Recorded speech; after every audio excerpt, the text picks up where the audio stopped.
Hibs wearing their change colours, the green and purple, Celtic in the green and white hoops here, of course. The coin toss with the referee Chris Graham, who sent off Joe Newell earlier this season, not so long ago in fact, in what was Hibs' 3-2 defeat at Dundee United, a game they had in the palm of their hand, and that's been the story of their season. They've conceded umpteen goals in the closing stages of matches. They've been in winning positions so often and not seen it out. That needs to change if they're going to rise up the table, as the Celtic players go into their huddle off to the left of the halfway line. It's just one win in 23 for Hibs against Celtic, 2 in 25. And you've got to go back to the 27th of January 2010 to find a win here for the Edinburgh side. And there aren't many who think they're going to disrupt Celtic this afternoon. We shall see. We shall see. Hibs will kick off. They're going to go in this first half, as we watch from the main stand up above David Gray's away dugout, right to left towards the Jockstein stand. Celtic towards the Lisbon Lion, the east end of the stadium, left to right. Celtic in imperious form at the top of the table, but it's Hibs who start. It's rolled all the way back to Bushiri, and the Hibs defender launches it long, and it comes off the head of Liam Scales, who returns to the starting 11 for Celtic this afternoon. Long ball forward down the right hand side towards the right angle of the Celtic box is cut out, and Callum McGregor picks out and rolls it to Johnston. Forward to Kuhn, back to Johnston, then back to Austin Trusty, who in the absence of Carter Vickers moves to the right of the centre back pairing, with Scales to his left. And now it's with Greg Taylor, another of the alterations. There were 5 of them by Brendan Rodgers from the side that started in Aberdeen on Wednesday evening. Scales, Taylor, Engels, McCowan and Ida all coming into the side at the expense of Carter Vickers. Baye, Bernardo, Hatate and Kyogo. Hibs 2 changes to their starting 11, with Miller and Obita coming in for Chris Cadden and Junior Hoylett, as McGregor picks up and feeds it into the centre circle for Scales. Forward it comes to Taylor. Wasn't a great touch there though by Greg Taylor. It allows Hibs to pinch it back. Now they're driving forward to Kukarevich. He's gone in behind Trusty, one-on-one with the keeper, and Schmeichel saves brilliantly with the left boot there. And Mikola Kukarevich, who scored here earlier this season, has the game's first glorious opportunity, and he really ought to have done better. He's one-on-one with Schmeichel. Paki Bonner to my left will credit the save, of course, because it's brilliant goalkeeping.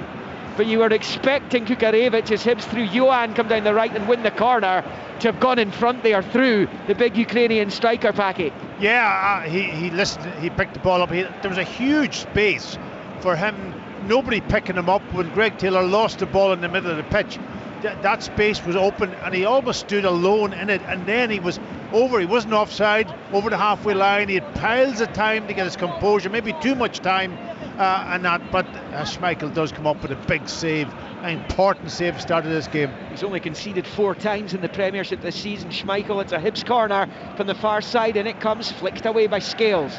It's a good defensive header. Newell plays it off Maida inside the box, breaks back to Newell, takes it out to the corner flag. He swings the ball in. Schmeichel punches it away. Good start by Hibs this. Then there's a volley at goal which Schmeichel spills, and it's away there by Scales. It was Nicky Cadden who caught it at the edge of the box. So the Celtic goalkeeper's been called into action twice already in the match, and we're only 2.5 in. Yeah, a really good start from Hibs. You know, Celtic had possession early on. You expect them to keep that possession, but he lost the ball a couple of times. Obviously the chance, the huge chance, but then 2 or 3 sort of half chances after that. So really good start from Hibs, but they'll be so disappointed that they're not in the lead, because those are the big chances you've got. When you get them, you may not get another one for a while, but when you get them, put it in the back of the net, and that gives you something to really set your stall out for. Case in point, Leighton Clarkson for Aberdeen the other night misses a glorious opportunity, and within a minute or two Hatate's put Celtic in front.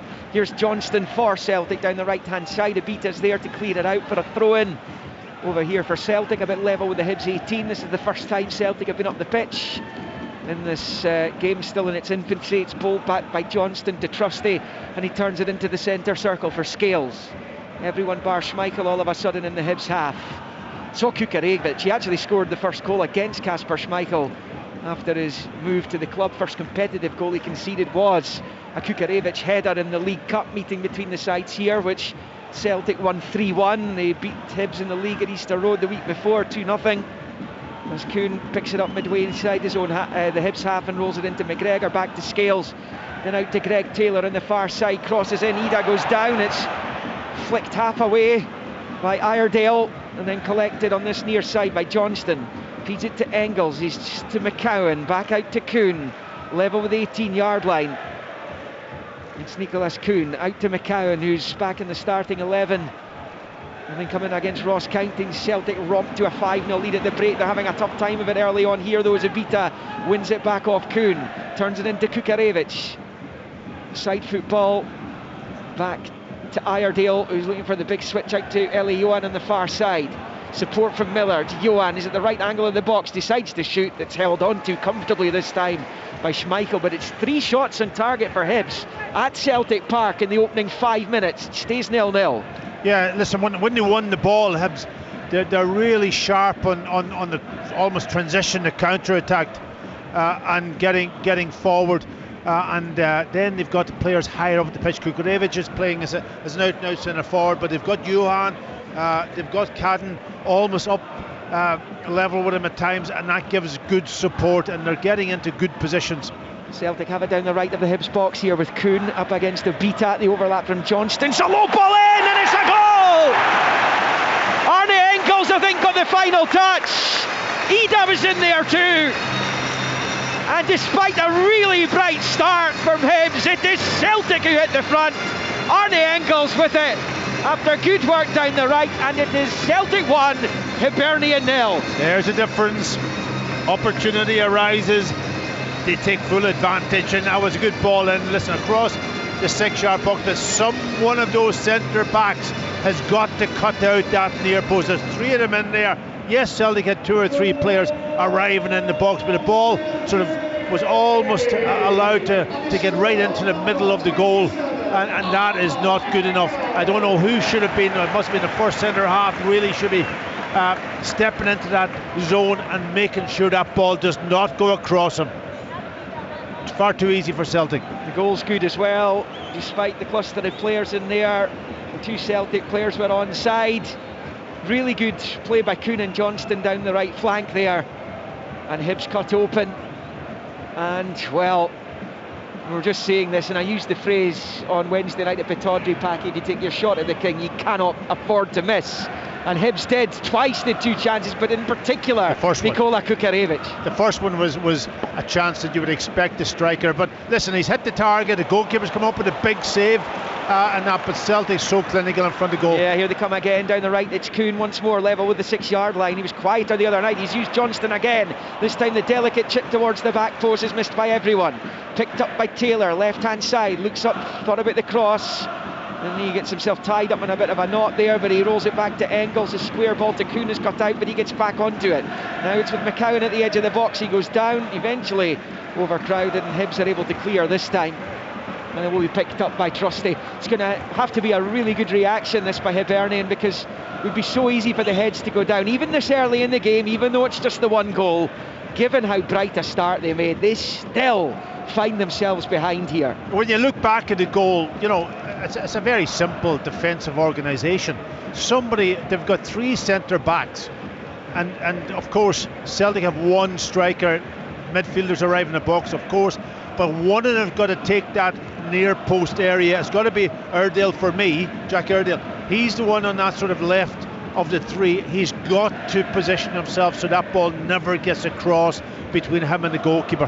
Here comes Maida, it's over the top, he's chasing it left hand side of the box, he's onto it, pulls it back, chance off the bar from McCowan, who met it side foot round about the penalty spot, and it clips off the top of the bar and goes over for the goal kick. And it's Celtic 1, Hibs 0, but almost 2 there as Falkirk go 1-0 up, the league leaders against Wraith Rovers in the Championship. Yeah, it was a great run by Maida. We know that what he does. He almost stays square of the defence, and that pace that he has. As soon as somebody in midfield picks up, they'll look as if they're going to play a penetrant pass. He's just getting his timing right, and he was in behind. Lovely check back because he knew there was nobody across in that 6-yard box to pick out, and then he drags it back to cut back to McCowan, who just didn't get over the top of the ball, otherwise it was 2-0. league leaders of League One, Stenhousemuir, are in front as well against troubled Dumbarton. So 1-0 Falkirk. The Championship leaders in front. League One leader Stenhousemuir in front. The Premiership leader Celtic in front right here in Glasgow. And it's Johnston infield to McGregor, and now it's Taylor who's popped up in the right midfield position. He goes where he wants. So McGregor turns it back to Trusty in the centre circle and out to Scales over on that far side. Infield it comes to Callum McGregor. Yeah, just because the fullbacks are off and running and they're all over the place and that, but the little spaces, here's a chance. Yeah, Celtic have at the edge of the box, and then a bit of a trundler in the end from McCowan with the left foot just outside the D, which is comfortably held on to by Jordan Smith, the Hibs goalkeeper. Yeah, I was going to say, just there's lots of spaces that Hibs can exploit, and they've got the pace higher up the pitch, and that's where Trusty, especially Trusty, because he's left-sided playing on the right, he needs to be really concentrated in getting the spaces right, and he wasn't for that chance for Kukurevich when he was almost way out of position. Scales was on the left-hand side linking up with Greg Taylor. He's got to step over then and make sure that Kukurevich was picked up, and he wasn't. So there is little opportunities there for Hibs, but he have to defend better to stay in the game. Goalless in the other Premiership matches, the other 4. Remember Ross County Rangers to come tomorrow here on Sports Sound. Goalless in all the other Championship and League One games too, as it is in the 3 League Two matches that survived the weather. The games at Bonnyrigg and Stranraer postponed as Hibs come forward with Johans a poor ball for Kukurevich, and it goes out of play for a throw-in over on the far side. After being pretty happy with what he saw in the opening few minutes of the game, David Gray, he'll now be dreading the possibility of a long afternoon here. Well, listen, you go with, he's tried a back 4, he's tried 3 centre backs, 5 at the back, and whatever formation he comes up with defensively, it's about players doing their jobs, doing their defensive roles, making sure that they're concentrating. And when you go back to the Celtic goal, that was not the case. Celtic have it with McGregor, pushes it forward to McCowan, now left of the centre circle, it's Taylor, forward to Engels, blocked. Only half away though. Taylor picks up back to Scales, he sweeps it left to right of the centre circle for Austin Trusty, speeds away from Kukurevich and rolls it out to Kuhn on this near side. Nicholas Kuhn scored in the 2 games against Hibs so far this season. As Taylor knocks it forward to McCowan, back to Taylor, again in the central area. Turns it out to Johnston on the near side. Here's Kuhn again, up against Obita. Level with the penalty spot now, the right angle of the penalty area, rolls it back to McGregor, gets it out of feet and finds Taylor at close quarters. Now Trusty to McGregor, forward to Ida on the spin against Bushiri, finds Engels, now Taylor, and now McCowan. Hibs being pulled from pillar to post here. It's Nicholas Kuhn, level with the 6-yard line to the byline, and it's cut out by Nicky Cadden, and behind for a Celtic corner right in front of the Hibs supporters who are off to our right. Celtic 1, Hibs 0 here, just over 12 played. Yeah, it's just a movement and that sort of quick passing from Celtic, and you're almost trying to stay concentrated as a midfield and a back 5, and they're just pulling you all over the place and finding those little gaps. Chance in from the corner for Celtic, which is taken quickly by McCowan. Of course, was a Hibs target in the summer window. Finds Kuhn to McGregor, back to Luke McCowan on this near side. Low ball, controlled by Taylor. He was way down, he's done brilliantly, and he gets back onto the ball from McCowan. Wide right of the Hibs box, Taylor, the Celtic left back. And now it's McCowan to Kuhn, delicate chip ball, Ida with his back to goal, turns, stabs towards goal and saved by Smith, and it stays Celtic 1, Hibs 0. Well, after a shaky start by the champions, it is all about them right now. Yeah, just again, great interchanging of passes, or sort of almost along the 18-yard box for Celtic, and then eventually the penetrating pass for Adam Ida. I thought, again, the centre backs really need to be able to match his run. It's just a little ball dinked over the top, and he finds himself in between the defence and the goalkeeper. East Fife have gone ahead against the top of the table Elgin City in League Two. East Fife 1, Elgin City 0. as Celtic come forward with a 1-0 lead here. It's Ida just shielding it from Bushiri on the touchline. Ida back to Kuhn, he spots Johnston again. Johnston trying to get onto it, he's kept it in play as he's fired it across. And it's a goal kick, I think's been given, despite Hibs' protests that the ball had crossed the byline before Johnston got to it. If he has kept it in play, and the only way we'd probably know now is had it gone in. But if he's kept it in play, it's fabulous from Johnston, isn't it? He and Kuhn have a brilliant understanding. That's it. One will go on the outside, Kuhn on this occasion, and then Johnston is underlapping, but nobody is picking him up, and that's the point. You've got to track him.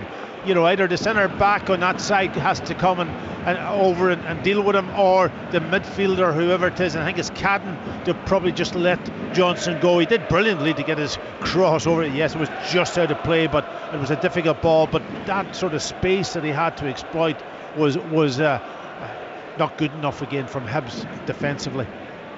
With Lewis Miller on the far side, he's nicked off him by Engels, and now Ida's got McCowan away. He plays it out to the right. It's gone behind Kuhn though, but he's onto it now, right in front of the Hibs dugout. And it's Kuhn infield to Callum McGregor under the lights here at Celtic Park. It is blustery, but it's not as bad as was first feared, certainly in this neck of the woods. It's with Liam Scales turning away from Kukarevich into the right of the centre circle for Trusty. Trusty playing it back to Scales, getting it from the man who's displaced him from the starting 11 for some of the bigger games.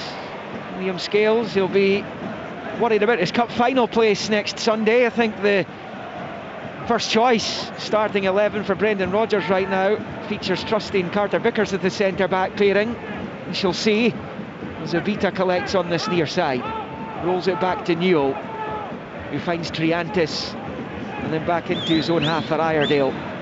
Hibs off the back of that fantastic 3-0 victory down the road from here at Motherwell.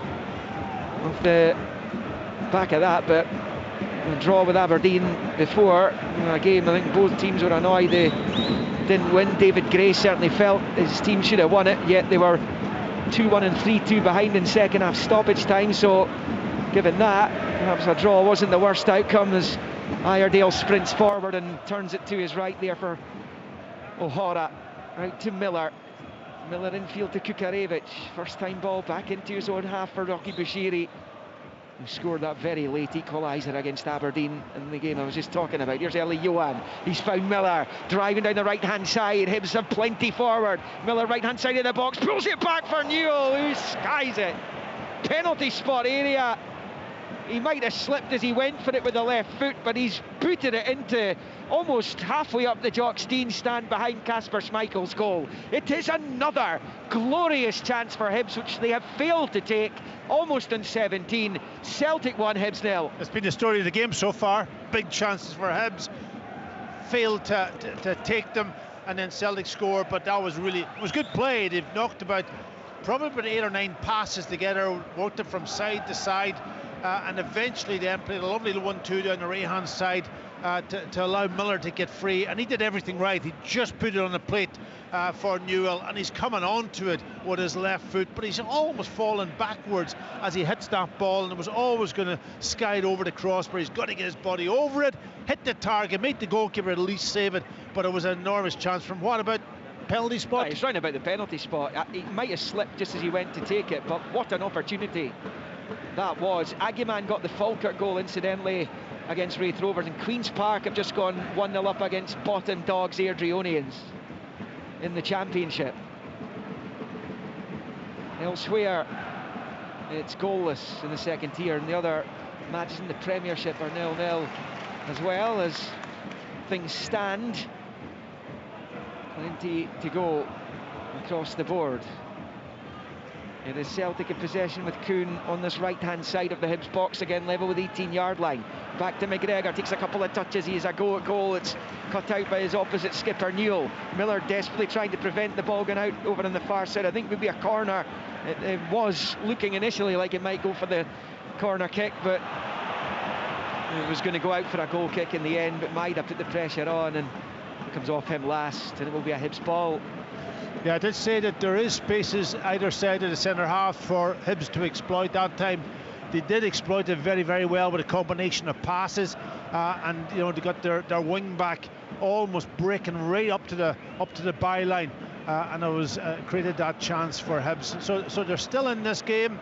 They just got it. Any time the Celtic have the ball in their defensive third, they've got to defend a little bit better and make sure that they stay in this game, because they might get their chances. They've proved it, that they're actually able to create one or two chances, and this game is here for them if they get their defensive side right. Yeah, and despite going behind, they prove they can get the opportunity, and we saw that from Joe Newell just a moment or so ago.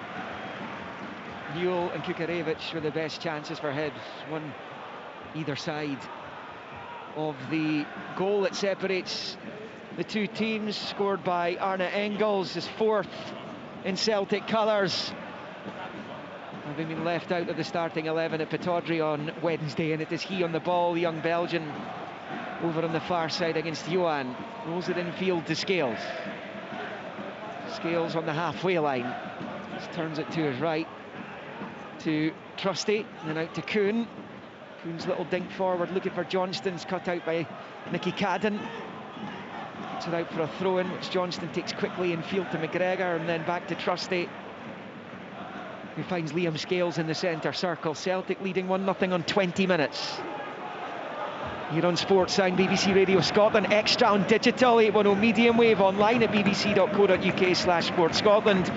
Open All Mics continues on FM and on Sounds. But I will, as I said, endeavour to keep you up to date with the goals as they go in across the country. Here is Johnston for Celtic, midway inside the Hibs half. Back to McGregor, who squares it to Scales. And midway inside the Hibernian half again, Liam Scales out to Engels on the left-hand side. He's not managed to control it. He's allowed Eli Johan in to win it back for Hibs over on the far side. Desperately trying to win it back as Maida, a little buzz bomb over there for Celtic, and he's succeeded. Finds McGregor out to Engels on the touchline. Johan wins it back though, and then Millard as well to stab it forward. Lewis Miller back in the team, and he's already shown over on that far side why David Gray has brought him back in at the expense of Chris Cadden. Here's a chance for Iredale, driving forward up to halfway for Hibs. To Kukarevich. Wasn't a great touch by Triantis, but he's managed to fire it forward down the left, looking for Ubita's got his arm in there, I'm not sure why. And eventually Johnston slides in and wipes out the corner flag, and I think he's wiped out Paolo Bernardo, one of the Celtic subs as well. He has indeed, and looks the two of them clashed. Could have injured both of them, but the ball held up actually down at the corner flag. It looked as if it was going to go out, and then it sort of kind of held up. So Johnston had to get after it, but then I think it was a bit of just maybe give him a little nudge in the back as he's going to try to knock it out, and just took him into Paolo Bernardo, who was standing admiring the situation. Hearts have gone 1-0 up against Dundee at Tynecastle, so 1-0 there. 2-0 Queen's Park now against the Airdrieonians. It is in the Championship. It's Hibs on the ball with Johan. The throw-in was taken back the way. Johan on the left-hand touchline. Infield to Triantis. He's had it nicked off him by the hard-working Maida. Triantis slides in, wins it back off Maida. The Celtic fans think that was a foul. The referee's Chris Graham. He doesn't agree. And now it's a long ball from O'Hara, looking to spring Kukarevich again, and he has done. Kukarevich is in, goes towards Schmeichel, plays it straight off the goalkeeper and behind for the corner.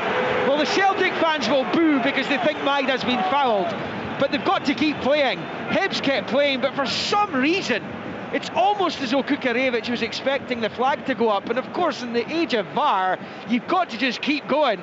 And eventually it's a heavy touch which allows Schmeichel in to make the touch. I don't think he's even managed to get the shot away. No, it is a Hibs corner. I agree, it was an awful touch at the end. It was true again.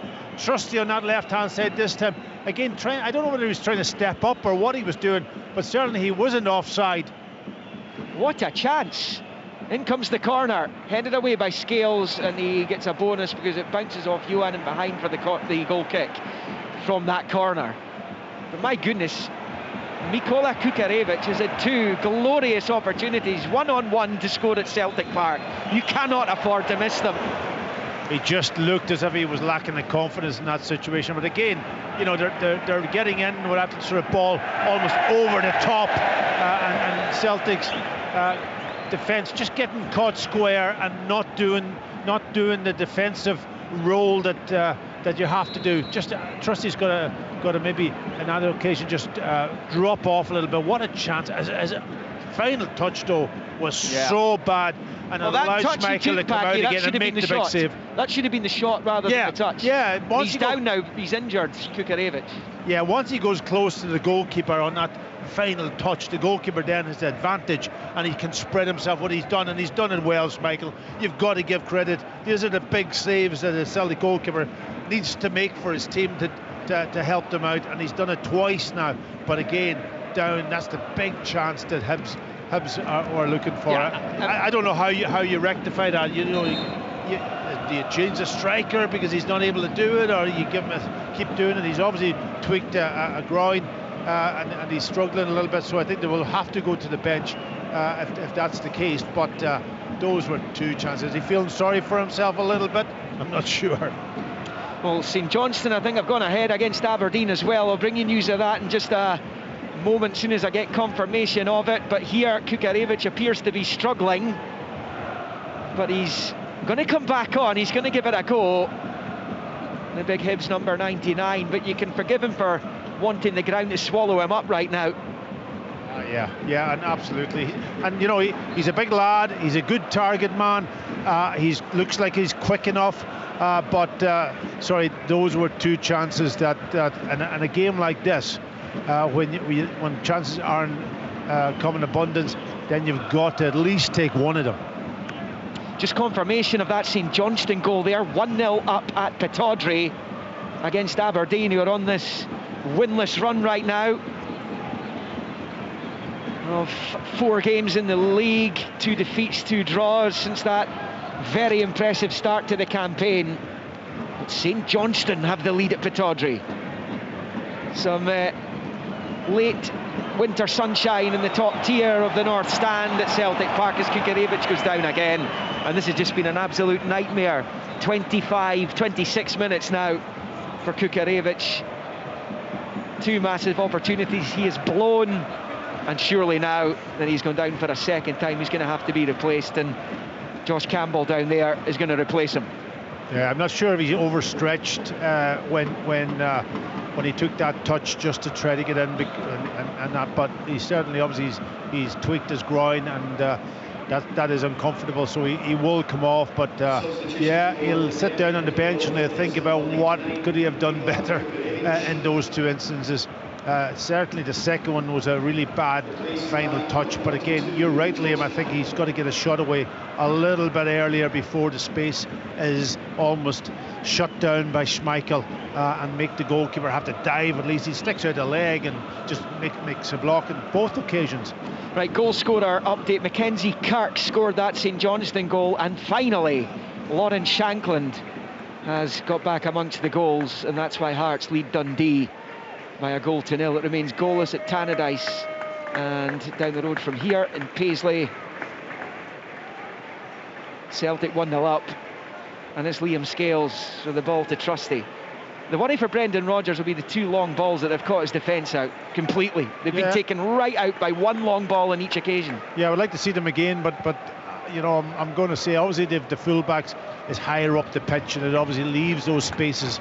You know, you've got 2 centre-halves to cover the full width of the pitch, and if you can get players into those areas, you have a chance. But I think their organisation was poor, I think, on both occasions. I could be wrong, but it looks like if Trusty just got caught out, maybe it's because he's come over onto the right-hand side, and he's been used to playing for a while on the left-hand side. A chance for Luke McCowan to find Johnston, crosses in, it's a useful delivery, it's headed half away there by O'Hara, and the clearance completed at the edge of the box, but Johan can't control, and McGregor has it for Celtic.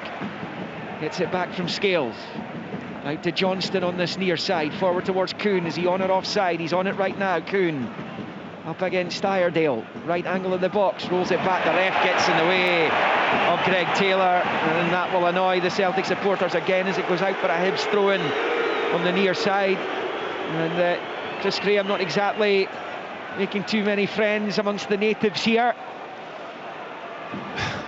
Listen, it's difficult for him to get out. He doesn't see Greg Taylor behind him, so You know, he's not near the ball, he's not in the vicinity of the ball, so it's up to Greg Taylor to find him his way past him. Yeah, I mean, there won't be too many games, Chris Graham referees, where the left back plays almost as an attacking midfielder. You're right. So he probably wasn't expecting him. Celtic in possession with Trusty on the halfway line, rolls it low out to Kuhn on this near side, taking on Obita again.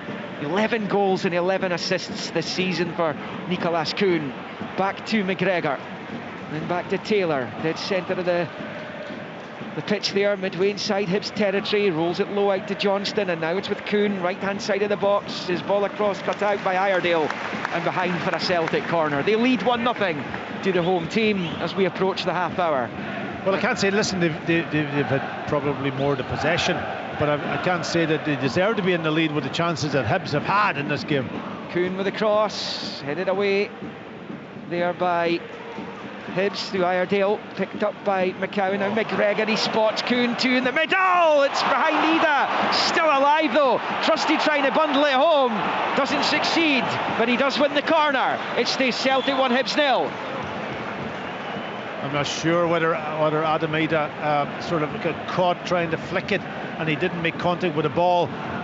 You know, that one of those where he's let it run kind of through him and then flick it with his opposite foot. But certainly it was a big chance. Again, Kuhn getting into a space where nobody's really been getting tight to him. Yeah, there's a penalty check for a handball here, just as that came in from the right-hand side from Kuhn, and it was just behind Ida. It's no penalty, so it will not be a Celtic penalty. It is a corner only, and it will be taken by Arne Engels over on the far side. An in-swinger with the right foot in front of that safe standing section here at Celtic Park. Engels whips the corner in, headed away by Warren O'Hara. Collected by Johnston, who's the deepest outfield player, just outside the centre circle. Rolls it to McCowan, out to the touchline for Engels, who clips it forward into the left-hand side of the box. Hibs under severe pressure here. Joe Newell's done pretty well. It's gone behind. Well, would have been a corner, but the offside flag's up on this near side, and it stays Celtic 1, Hibs 0. Yeah, listen, again, Celtic trying to push for that second goal. They're getting in far too easy down the sides. For me, you know, nobody, I said, our midfielders aren't tracking, or the centre halves aren't reading it, but the spaces they're able to exploit is too great. Right, in the Premiership here, Celtic 1, Hibs 0, Aberdeen 0, St Johnstone 1, goalless Dundee United Kilmarnock, Hearts 1, Dundee 0, and goalless at Mirren Motherwell as Hibs come forward again. It's in behind Scales, Campbell's in, but Scales reacts well. Campbell still has it, turns it left hand side of the box for Cadden, looks to hit the byline, still it's Nicky Cadden, drives it across, off Scales it goes in behind for a Hibs corner, but the flag's gone up anyway over on the far side. But once again, another ball over the top of the Celtic defence, and Josh Campbell this time's nearly in. Yeah, well, Scales had 2 players to pick up on that occasion. He you know, and listen, Greg Taylor, he loves that midfield role when he steps into it, but he has got defensive duties also. He's got to come across and know that he has to deal and help Liam Scales. And Liam Scales did well to get back, actually, even though he was offside. But he had to get. He almost had to deal with it himself. Trusty was pulled over to this right hand side. Scales is sort of almost having to come across to deal with Johan, and Josh Campbell then sort of was almost free behind Scales, and that's where your fullback's got to tuck in. Championship goalless Dunfermline Hamilton, Falkirk 1, Raith Rovers 0, goalless Morton Livingston, as it is Partick Thistle United, Queen's Park 2, Airdrieonians 0. Cove Rangers have gone ahead at Annan. One of the longest journeys today in League 1, Annan 0, Cove 1. Goalless Celtic Alloa, Montrose are 1-0 up on Cally Thistle, and Stenhousemuir 2, Dumbarton 0. Now 5:30 kick-off live, and BBC Alapa are both against Queen of the South. 1-1 now between East Fife and Elgin City in League 2. Clyde have just gone 1-0 up against Peterhead, and it's goalless Stirling Albion, Edinburgh City. Stranraer Forfar, Bonnyrigg Spartans postponed. It is Callum McGregor for Celtic, rolling it out to Scales and Engels, and now with McGregor, who gets it back immediately from McCowan, forward to Taylor, back to McGregor, And then out to the left-hand side for Arne Engels, level with the penalty spot. A good ball in, it's beaten away by Smith. Only half away though. Kuhn has it, right-hand side of the box. Level with the penalty spot, jinks onto the left away from two Hibs defenders. Couldn't get away from Newell, but passes it back to McGregor, who finds McCowan. Right-hand side of the byline, Johnston, low ball back, cut out by Newell and cleared by Obita. Out to this near side, but it comes off Trusty and out for a Hibs throw-in. Oh, it's actually gone Celtic's way. Bolden field to McGregor, forward to Ida, then to Taylor, low ball to McCowan, delicate chip ball in, is headed away by Bushiri. Obita with a header, head knock with Johnston, free kick Hibs. Celtic 1, Hibs 0. Just over 10 minutes of the 45 to play in this first half. Yeah, that was a throw-in for Obita there. I don't know whether Johnston sort of led with his arm. It'll be interesting to see the referees. Yeah, they are checking that, Packy. Yeah. So we'll find out shortly, but no, they're happy enough with it by the sounds of things. So it will be game on as soon as Jordan Obita has tended to. And Chris Graham certainly seen enough in the challenge there from Johnston to have a stern word with the Celtic right back. Celtic leading, they've certainly not had it their own way. They've played well in the match, but defensively, how difficult is it, Packy? If say you're Austin Trusty, you've been playing on the the left-hand side of the central defence in recent times because he's been in beside Carter Vickers. How much of that's in his head? Because he was caught badly out of position there with that one, which Scales had to deal with. Yeah, he's caught right over on this right-hand side. It's just probably orientation, maybe. I'm not putting it all down to him. I think also you've got full-backs who today, both of them are almost playing as either.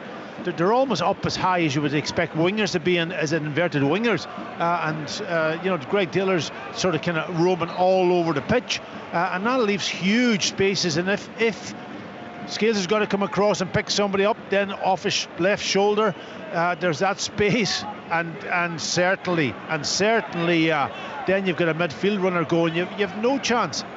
Obita came off, but he's back on now. Long ball for Hibs, headed away by Trusty. Out it goes for a throw into Hibs on this near side. David Gray will feel aggrieved to be behind here, despite Celtic's playing possession in the final third. And as Obita bowls it back into the midfield, it's picked up by Iredale, goes back to Bushiri, to the right for O'Hara. It's an early ball down the right-hand side of the box for Campbell. Campbell pulls it back. McGregor's there to frustrate Nicky Cadden, who was hoping to get onto it on the 18-yard line. Sloppy from Celtic again, this time Maida's ball back to Taylor. Hibs pick it up. Here's Nicky Cadden now. Cadden driving up towards the edge of the box. Good backtracking by Engels and then by McGregor, who was having his shirt pulled there, and Celtic will have a free kick for that challenge. No card though. No, listen, it's a decent foul from Nicky Cadden if you think about it from a Hibs perspective, because it stops play, and he was breaking forward, and McGregor picks it up, and if McGregor had a sort of break that press, that counter press that he had, then there was space for him to exploit. So that's what he's done. He's almost given away the free kick to make sure that there was no counter attack. You know what they say about London buses, Packy? Lawrence Shanklin scored again. Hearts 2, Dundee 0. So, well, that was an incredible stat, wasn't it? 48 shots on goal this year. Well, more than anyone else in the league. And yet he just had the one goal. Well, he's done it today. He's more than doubled his tally for the season. That won't be good news for the Hibs fans who are listening into this, because their team behind, Hearts leading, sends them bottom of the table if things stay like that tonight. Adam Ida, first time ball back into his own half for Austin Trusty, who finds Scales. Scales coming forward just over on that left-hand side of the Hibs half, onto the touchline for Maida. And back to Scales, who finds McGregor. To Taylor, and then back to Scales again. Scales looks up, long chip ball, looking for Maida. Miller heads it away. Touch from Campbell. You can't control it. McGregor's onto it, finds Taylor, who sweeps it back to Scales. And to McGregor. To Scales again on the halfway line, left of the centre circle. And then finds Trusty on the right of the circle here in the Hibs half. Finds Johnston. Kuhn's on the touchline. That's where it goes. Kuhn trying to take on Obita. Shows too much of it though to the Hibs defender. He's done well against Kuhn at times. And Kuhn's probably been more involved today than he was in Aberdeen on Wednesday. Celtic win it back. They've bullied Abita, but Johnston's pass goes straight to Newell, who's able to smash it clear. Header from Scales denies Johan. Now it's Trusty up to halfway for Engels. Long ball looking for Maida in behind. The header away by O'Hara. Picked up by Taylor. Taylor then back to Engels, left midfield area. Finds McGregor. And out to Johnston on this near side. Johnston to Kuhn. Infield to McGregor. To the right angle of the box for McCowan. Back to Kuhn. Delicate ball in. Well, Miller decided to head it. I think I was going behind for the goal kick. He's fortunate it dropped to his captain. And it's Newell with 4 Celtic players around him. Goes back to Abita. Fires it forward to Johan. Infield to Nicky Cadden. Now it's Newell. Back to Cadden. He's got a chance here to play it to the right for Campbell, which he does. Good play by Hibs. Campbell has it on the right. He's got the overlap from Miller. Decides to use him as a decoy. Finds Cadden. Back out to the right for Miller. Miller level the edge of the D of the Celtic box. Here's Cadden to Triantis. Then he sweeps it right to left of the circle here for Iredale. Forward to Johan. First time back to Bushiri. And now it's with O'Hara in the centre circle. To the right-hand side it goes for Campbell. 2 Hibs players in the box want it. It's a decent delivery from Campbell in between the corridor of the centre-backs and the keeper. Couldn't find anyone in a Hibs jersey though to get in the end of it. Comes out to the left-hand side of the box where Johan's able to win a throw-in off Johnston. Celtic 1, Hibs 0. Yeah. Final 5 of the first half. Good play, good all-round play from Hibs, keeping the ball, passing around, waiting for the moment, finds space out on the right-hand side.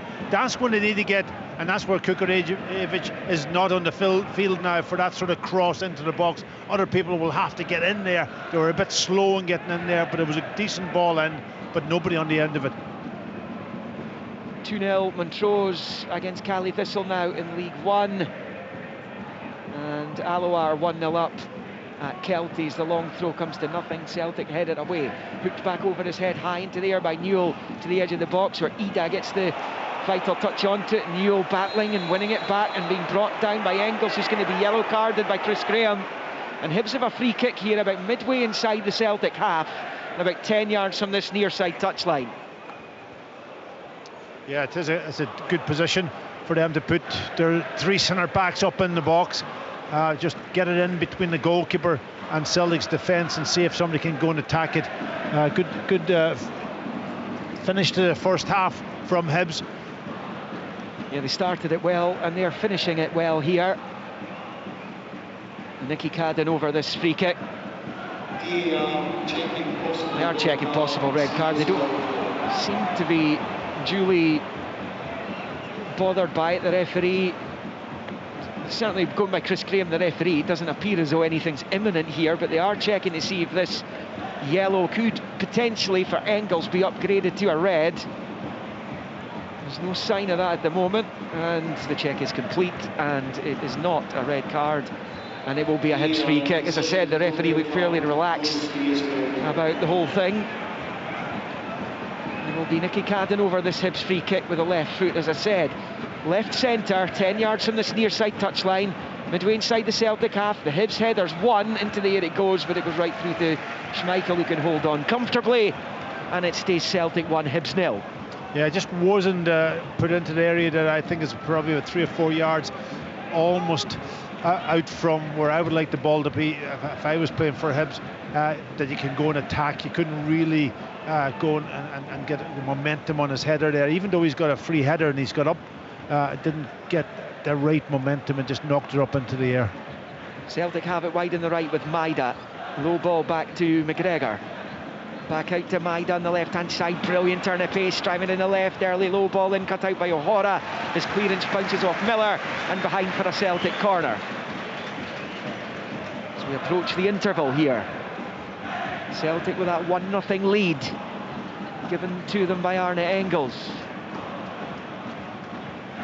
Pretty early on in the piece it was. 6 into the match.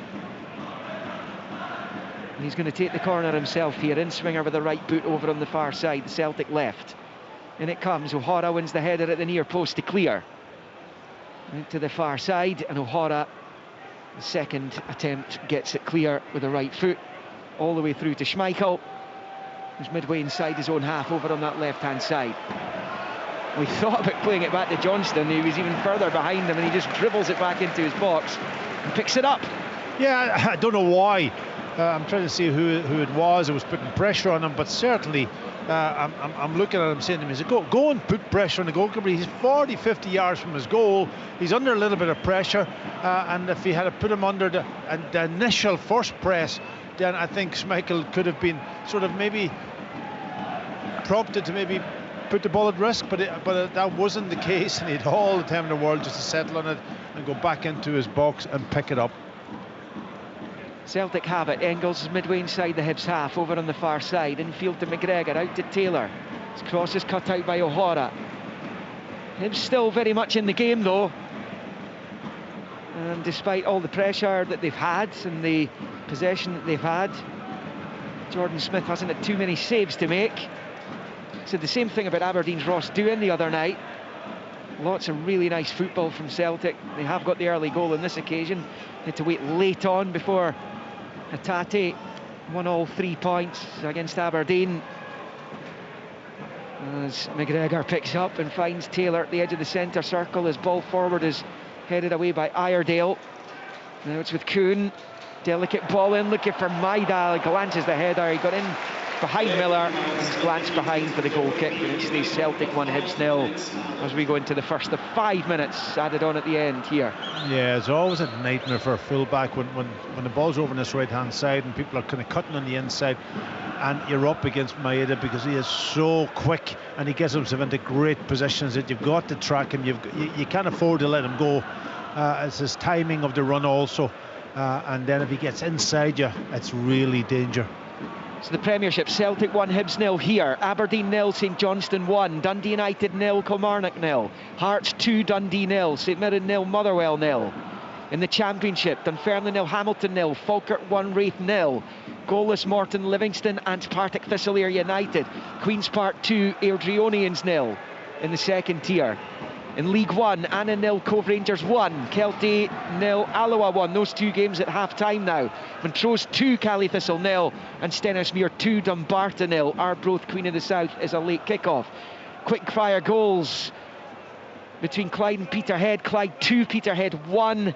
East Fife 1, Elgin City 1, and Edinburgh City have scored a couple now against Stirling Albion. They're 2-0 up at Forth Bank in League 2. That's the SPFL as it stands this afternoon, heading towards the interval across the board. And in stoppage time at the end of the first half here with Celtic 1-0 up, and it's Scales who squares it left to right of the circle for Trusty. Then back to Liam Scales. Looks up ahead of him, out to that left-hand side, it's Daizen Maida. Maida down the left flank, low ball across into the side net. Did it take a touch? Yes, it did. Celtic have a corner. It's half-time at Pittodrie, where St Johnstone lead Aberdeen by 1-0. So the half-time whistles will be going. And we've got another few minutes to play here. And this is an important phase for Hibs. They cannot afford to concede here. And this is always danger. You know, you're desperate to get in at half-time just to settle yourself down. Your concentration levels can go, so they have to really switch on, defend. Short corner from Engels.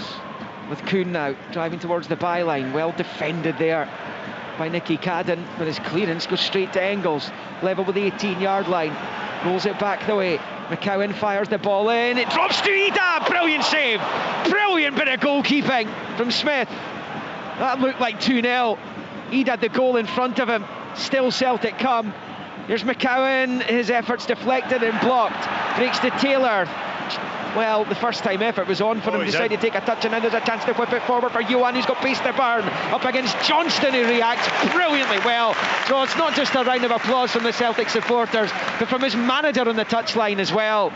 It stays Celtic 1, Hibernian 0, but there's no doubt that Jordan Smith has just kept Hibs in this game of football. Well, it was just Adam Mead, the ball broke to him in the box, and he's just turned, and he didn't really, he just kept his eye on the ball and smashed it, but it was straight down the throat of Jordan Smith, but he made the save, which is a critical save, and we did say half-time looming.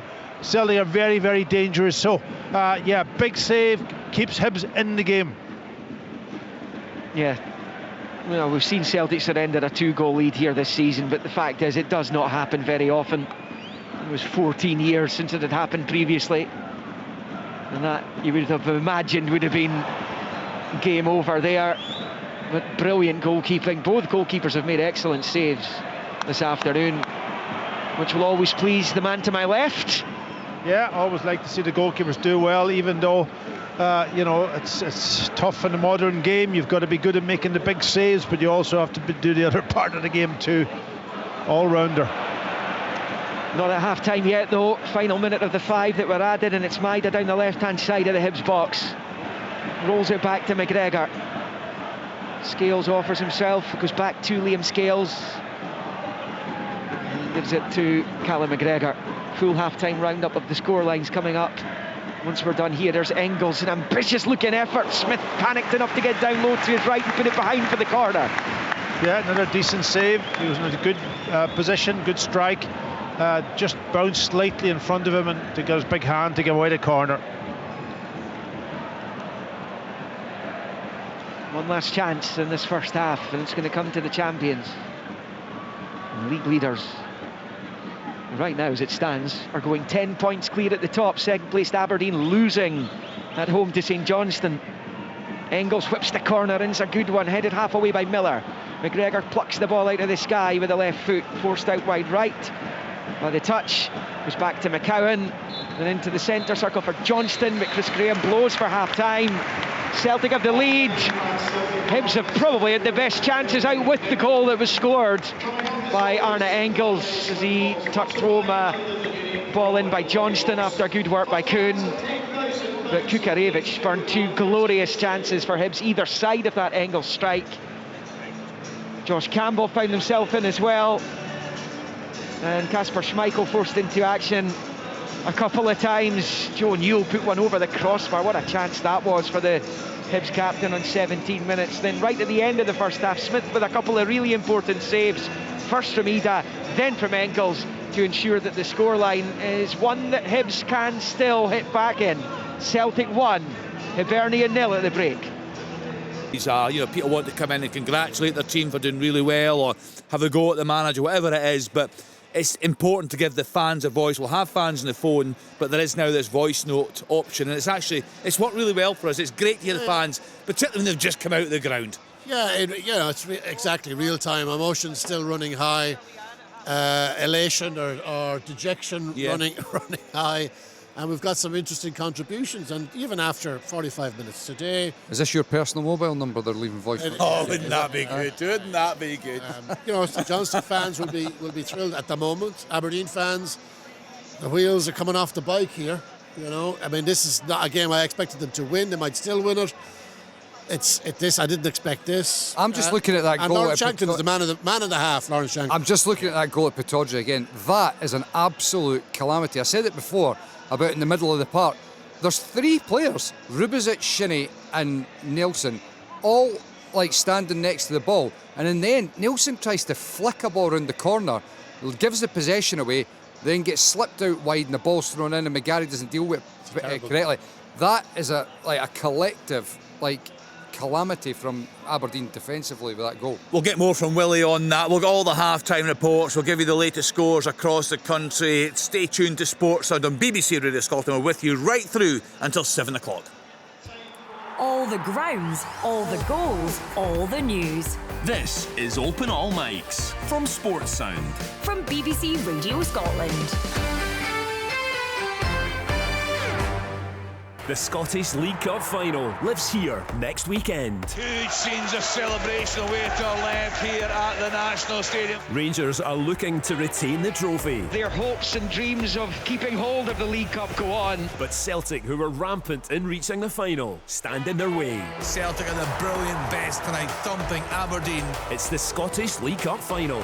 Celtic Kyogo will score! Versus Rangers. And Rangers have turned it around! Next Sunday afternoon on BBC Radio Scotland and Sounds.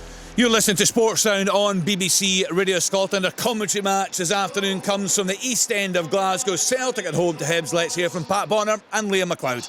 Well, Celtic lead 1-0 after an early goal from Arne Engels after good work by Kuhn and Johnston, but that doesn't tell the whole story. It came on 6 minutes, but it came after Mikola Kukarevich had spurned a magnificent opportunities, one-on-one with Kasper Schmeichel. He shot at the Celtic goalkeeper who made the save with the boot, but really it was a chance that Kukarevich should have taken. And again, it's just another example of not taking your opportunities when they come against the Celtic side. We saw Aberdeen pay a heavy price for that during the week.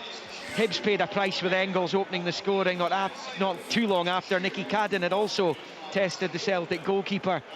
Then Joe Newland, 17 minutes, spurned another glorious chance just round about the penalty spot. He skied it high over the bar, perhaps slipped as he was doing so, to be fair to him, but another opportunity it was for Hibernian. Kukarevich was in again, had another dreadful touch this time, which allowed Schmeichel to make the save. It should have been a shot rather than the touch that he took, and allowed the Celtic goalkeeper to save. Kukarevich then came off injured, replaced by Campbell, who was in as well.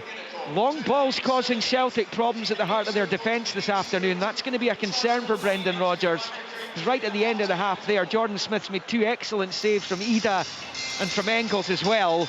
But there was another opportunity for Hibs as they drove forward with Elio, and Johnston did so well to get back to prevent the pacey Hibs player getting in behind and getting a chance to have another shot on the Celtic goal. And Paquet, although they're in front, Brendan Rodgers will be far from satisfied with what he's seen in that first half. Well, listen, it's the full-backs have been allowed to just push forward at will, and they're leaving huge spaces, and Hibs know that, so they've exploited it really well. And those big chances you've described, Liam, you know, in another day you would expect them at least to score one of those chances.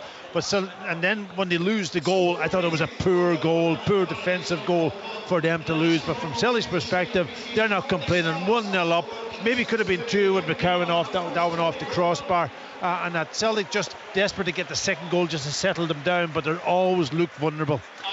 Yeah, McCowan did have that opportunity. It just broke to him and it just bounced off the top of the crossbar. Not too many saves to make by Jordan Smith until those ones in first half stoppage time. It's been an entertaining game that Celtic lead, but Hibs are still in. Celtic 1, Hibernian 0 at the break. Full second half commentary to come from Celtic against Aberdeen with Pat Bonner and Liam McLeod. Leanne Crichton will bring us all the news on Open All Mics. Let's get to Pittodrie. Potentially a big shock on the cards there. Aberdeen at home to St Johnstone. Let's hear from Willie Miller. Yeah, Kenny, at half time it's Aberdeen 0, St Johnstone 1, and the scoreline reflects the play actually. Aberdeen, they've had many poor first 45 minutes this season and managed to turn it round in the second half, and they're going to have to do the same here. St Johnstone have laid down a gauntlet to them. They basically fold very quickly, St Johnstone, and go back into their own half and allow Aberdeen, and in particular the two centre backs, and even Nielsen at times, to go back and try to build up the play, and it just isn't working. It's a very poor use of the ball from them.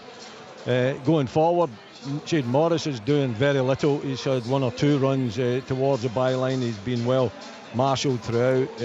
Jim McGrath is non-existent. Kevin Nisbet has had no service whatsoever. So it's a first half where only Clarkson in the midfield looks of quality, and for the home side they went into a chorus of boos at half time, which is unusual this season. Many seasons have passed where it's been expected, but not this season. For St Johnstone, they're playing, really nice football. As I say, very compact defensively, strong, and not allowing Aberdeen any space whatsoever. But when they get the ball, they're capable of keeping it for long spells, and they have done. They've created chances, they've created opportunities. They got the goal in 25 minutes when Mackenzie Kirk managed to get on the 6-yard line as the ball came in from the right-hand side. It wasn't dealt with by McGarry, threw his boot out. It came off his boot and his chin and landed for Mackenzie Kirk to just slot into the back of the net. They had another opportunity when Lewis Nielsen inside the box, just inside the box. He's looked up and he sees Doohan off his line, and he tries to just clip it over the top of the goalkeeper. Looked as though it was going to nestle in the top corner, but it came off the bar instead. And then, Kirk again almost, and just a long ball over the top of Aberdeen's two centre backs who haven't been at their best, Rubezic and Malloy. and a little bit fortunate that if he had a little bit more, another yard of pace, he would have been in on goal. So, you know, as far as the play is concerned, St Johnstone at half-time go in with a deserved lead, 1-0 up, and Jimmy Tillene has got to turn it round in the second half. I'd imagine that changes for the home side would be on the card. Thank you to Willie Miller. Next stop, Tynecastle. Hearts at home to Dundee. Let's hear from Alan Preston. The Hearts lead by 2-0 at half-time, and it's been all Hearts in that opening 45 minutes. Kenny Penrice has been excellent on the left-hand side. 7 minutes, his cross. Wilson ran across the front post. He missed it. There was Musa Drama at the back. Just couldn't get his effort on target. It went wide. It was 1-0 in 21 minutes. Spittle had a really good hit from about 30 yards. McCracken pushed it out wide right. Hearts recycled the ball. Penrice's cross, and there was Shanklin with a looping header to score his second goal. In 25 minutes, Penrice corner, Halkett header just over the bar. 27 minutes, again it was really good play by Hearts. Devlin into Wilson to Shanklin. He quickly turned, but his shot was saved by McCracken. But it was 2-0 and 2 for Lawrence Shanklin in 31 minutes. Again, brilliant cross from Penrice. McCracken palmed it out, and there was Shanklin who hit it into the ground, into the back of the net. Dundee have been really poor. Not a shot on target, and I expect changes at half-time from Tony Docherty's men. The half-time score, Hearts 2, Dundee 0. Thanks to Alan Preston. Sounds like it hasn't been a classic through in Paisley. St Mirren home to Motherwell. The half-time report from Rory Loy. Yeah, it hasn't been a classic by any stretch of the imagination. However, St Mirren have had good passages of play and good spells in the match without really knocking down the door. The best chance they had was when Conor McMenamin hit the crossbar on 28 minutes. It was Greg Kelty who picked up a good position between Motherwell's defence and midfield. He slipped in a pass to McMenamin, who rattled the crossbar from about 10 yards just on the angle, and it went flying over the bar. He had a chance earlier on in the game as well, McMenamin, when he tried to catch the goalkeeper out, Oxborough. However, Oxborough was equal to it at the front post. On 33 minutes, Gogic had a header from O'Hara, free kick straight at Oxborough. Before in the 44th minute, Motherwell struck their first ball in anger. It was from a free kick which flashed wide of the post. A free kick was given anyway, so Dundee no shots on target at Tynecastle. Motherwell no shots on target in Paisley. Hopefully the second half here is better. Let's hope so. Thanks to Rory Loy. Next up, Tannadice. Dundee United at home to Kilmarnock. Let's get the half-time thoughts of Ian McCall. No goals at Tannadice. Dundee United obviously started far better. It's before the report, it's a really difficult day to play any type of football, but after 2 minutes, the best chance of the first half came. Sam Dalby got on the end of a Ryan Strain cross and hit the inside of the post. Probably should have scored. A minute later, Bruce Anderson, I felt, had a really decent chance at the first, at the near post, kind of scuffed his shot. After that, it was mostly Kilmarnock, but Ryan Strain should have scored, but he was clearly offside. We could see it from here, and as usual, the linesman puts his flag up later on and calls it offside. Kevin Holt had a decent header after 22 minutes. After that, it's coming down to long throws and set plays. I think for Dundee United, I think Babunski can get on the ball and do a lot more, because there's a lot of space to play as a 10. And as a matter of what pair of wing-backs are going to get highest up the pitch. Not a great game, poor conditions, looking for more in the second half. It's 0-0 at Tannadice. Thanks to Ian in the Premiership. Aberdeen 0, St Johnstone 1, Celtic 1, Hibs 0, Dundee United 0, Kilmarnock 0, Hearts 2, Dundee 0, St Mirren 0, Motherwell 0. We're covering one game in the Championship this afternoon. The leaders Falkirk at home to Wraith Rovers. Let's hear from Stephen McGinn. Yeah, it's 1-0 here to the home side. Wraith Rovers started really well in the game, Kenny, but Falkirk counter-attacked. Ethan Ross found Alfie Agaman, and Paul Hanlon just cut it out, but it seemed to really rock Wraith Rovers, and within 30 seconds the ball was out wide for Calvin Miller, who put it in an absolute plate for Alfie Agaman. Wraith Rovers have since lost their captain Scott Brown, they've lost their right back Dabo, and they've really not recovered. Falkirk have really kicked on the numerous chances. I thought they might have had a penalty, a foul from Lewis Stevenson on Ethan Ross, who has been the main man every time he gets the ball. Ethan Ross, first against Dabo and then against Stevenson. He's been a real threat, having a brilliant season. And Wraith Rovers, I've seen the coaching staff congregate. They have to come out and change something, because it's all one-way traffic at this point.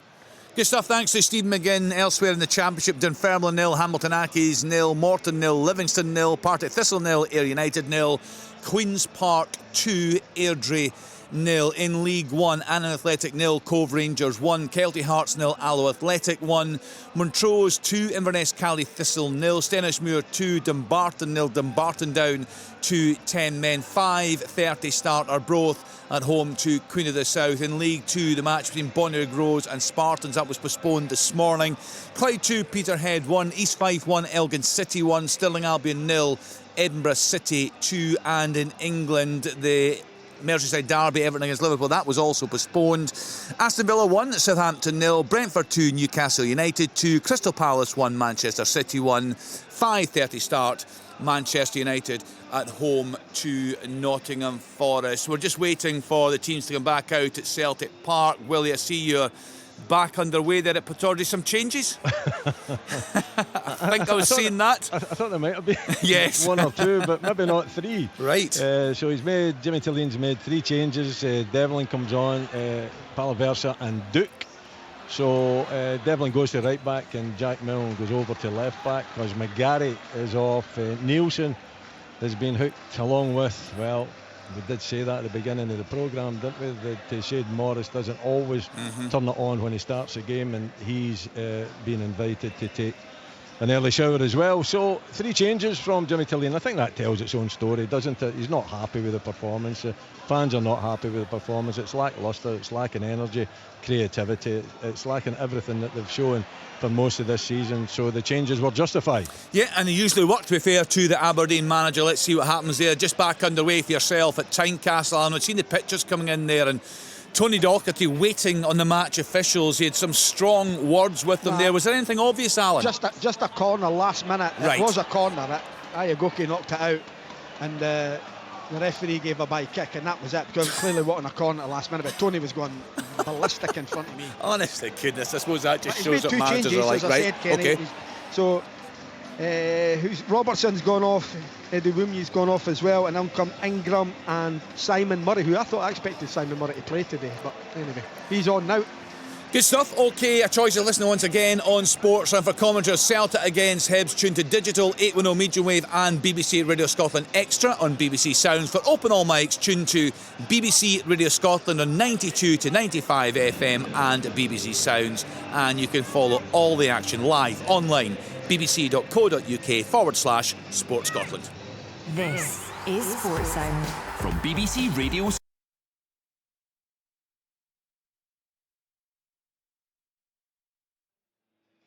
Welcome back from Celtic Park. Celtic against Hibs. The second half will be upon us very shortly. It's Liam McLeod and Paddy Bonner with you for this one, with Celtic leading by 1-0. The Hibs players have made their way back out onto the pitch, and as you can hear in the background, the Celtic players being introduced ahead of the second 45 minutes. The third meeting between them this season, second in the league. The first was at Easter Road on match day 2. Kuhn scored early before McGregor effectively sealed it after 19 as Celtic ran out 2-0 winners. They met again a week later in the League Cup last 16, with Celtic winning 3-1. Kuhn on the score sheet again after Maidad scored a double. And as you can hear, a Celtic change sees James Forrest comes on for Nicholas Kuhn at the start of the second half. No further changes for Hibs. They were forced into one in that opening 45 minutes when Kukarevich was replaced by Campbell.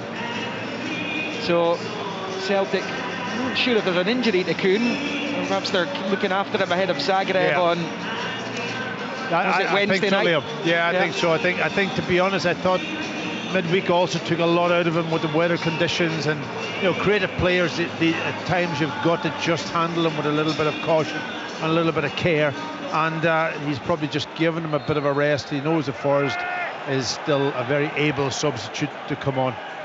Celtic kick off right to left in the green and white hoops. Hibs in their change colours of green and purple stripes on the jerseys, purple shorts and socks. Celtic with Schmeichel in goal, Johnston, Trusty, Scales, Taylor, Engels, McGregor, McCowan, Forrest now with Maida and Ida. Hibs have Smith in goal. It's O'Hara, Bushiri and Iredale. Miller, Triantis, Newell, Obita, Campbell, Johan and Nicky Cadden as Maida picks up on this near side. Celtic going right to left in the second half towards the Jockstein end of the stadium. Hibs shooting towards the end of the ground. Their supporters are housed in off to our right, the east end of the ground in Glasgow's east end, and it's Trusty out to the right for Forest. They're going to try and push it into the path of McCowan. It's cut out, and out it goes for a throw-in over on that far side for the home team. And it's going to be about level with the edge of the D of the Hibs box. Hibs enduring their worst start to a league season since 1982. And they'd only won one of their opening 15 matches under Pat Stanton that term. If they were to lose this one, and as it stands they are, the worst since 1979. They went down that season as McGregor picks up and knocks it back to Taylor, who picks it up in a central area again. Short to McCowan, to Taylor, back to Scales. Scales now over to this near side for Maida. And Maida skips in away from Miller and finds McGregor.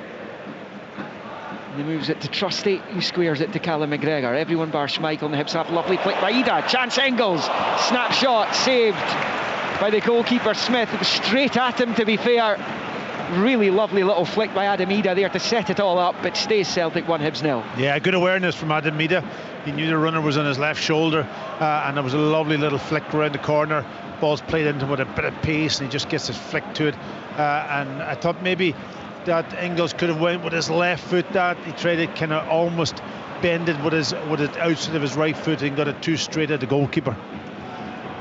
Keep you up to date with what's going on across the country and the other matches being played this afternoon as we go along here. It is Forrest to McCowan, chips the ball into the Hibs box, headed away by O'Hara.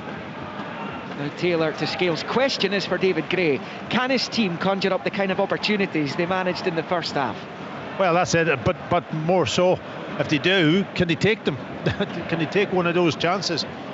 Because they'll look back in this game and say they did enough in that first half. There's a good ball. Yeah, right across the face of the Hibs goal. Maida goes after it. Miller points to the ball, having been taken as he slid in on Maida, and it goes behind for the corner. And they're all happy with that challenge. Are the officials? And the corner will be taken by Engels on this near side, main stand side.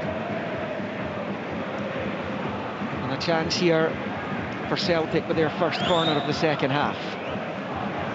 Forrest is a short option for Engels if he wants to use him. Instead, it's coming straight into the box, and it comes, and it bounced off, I think, the head of Trusty, and it bounces out to the right hand side of the box at the angle. It's McGregor. It's fired back across. The goalkeeper makes a hash of it. Scales' effort's blocked. It was on target as well. Might have been O'Hara who got in the way. I think it was goalkeeper again. Maybe did he make a double save, or a save, should I say, after dropping it? I think he did. I think he got a block on it, but it came to Scales. He had it chested down and volley, and that gave it. And there's a chance again across the face of the Hibs box. Comes all the way through to Engels on the left of it. At the byline he drives it across. It's too high though, too powerful, and out it goes for a Hibs throw-in over on the other side, on the north stand side, and it stays Celtic 1, Hibs 0 in 49. Yeah, a couple of great balls played into the 6-yard box there and went all the way across on 2 occasions, almost to the way to the back post. Nobody getting in across that near post to get a touch on it, but they were brilliant balls with pace and that. But go back to that Scales, when Scales had it chested down and volley, and that just gave the goalkeeper a little chance to recover and get back in and make the save. No changes to any of the half-time score lines across the 4 divisions of the SPFL so far. And it is Celtic with Taylor, who finds Scales. Scales in to the right there for Austin Trusty. Celtic, of course, I think I said Wednesday, it's on Tuesday. They're in action against Dinamo Zagreb. It's a 5:45 kickoff live here. Match day 6 of the Champions League. And Celtic so close now to confirming a place, at the very least, the knockout playoff round. Hearts and Rangers in action on Thursday. It is Scales for Celtic. Out to the left here, Maida. Level with the penalty spot now. He takes it to the byline, plays it off Miller, and Celtic have another corner. Yeah, they put the pressure on the start of the second half, Celtic. That's 2 or 3 chances, a couple of good crosses, a couple of corners. So they're putting a lot of pressure on Hibs.